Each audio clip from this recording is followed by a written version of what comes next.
Ayatollah Ali খামেনির জানাজা অনুষ্ঠিত হবে। 3 কোটি মানুষ নাকি জমায়েত হবে, 90টা দেশের মানুষ ওই জায়গায় যাবে, ওখানে গিয়ে তার জানাজার মধ্যে উপস্থিত হবে। বাংলাদেশের প্রতিনিধিরা যখন গেল, আমি দেখলাম তাকায়া এরা সব দাঁড়িয়ে আছে, ওই জায়গার মধ্যে কোরআনের আওয়াজ।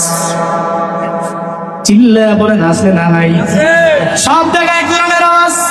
এখন জানি বিদায় নিয়ে চলে গেছে আয়াতুল্লাহ আলী খামেনি। তিনি হতো একটা সময় মাইক দিয়া সবার সামনে বক্তব্য দিত, চিন্তা করত সূরাতুন আন-নসর তো আছে, যে সূরাতুন আন-নসরের মধ্যে কথা বলা আছে, ইদা জা নাসরুল্লাহি ওয়াল ফাতহ ওয়া রাআইতান নাস ইয়াদখুলুনা ফি দীনিল্লাহি আফওয়াজা ফাসাব্বিহ বিহামদি রাব্বিকা ওয়াস্তাগফির ইন্নাহু কানা তাওয়াবা। আল্লাহ পাক বলছেন ইদা জা নাসরুল্লাহি ওয়াল ফাতহ, আল্লাহর পক্ষ থেকে যখন সাহায্য আসবে, বিজয় যখন চলে আসবে, পয়গম্বর চিন্তা নাই, দেখবেন মানুষগুলা সবক ধরে ধরে আপনার ধর্মের দিকে চলে আসবে। আয়াতুল্লাহ আলী খামেনি সূরাতুন নসরের গর্ত বুঝা তিলাওয়াত করছে সারা জিন্দেগি মানে। এখন তার লাশ পড়ে আছে ওই জায়গার মধ্যে, সব জায়গায় তিলাওয়াত বাজে।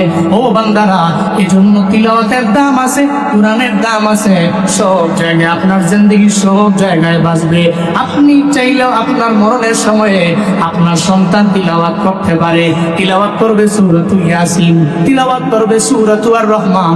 এমনও তো হতে পারে যদিও কবর জাহান্নামের গর্ত হয়, সন্তানের তিলাওয়াতের বদৌলতে আপনার কবরে আল্লাহ জান্নাতের বাগান বানাইতে পারে কি পারে না?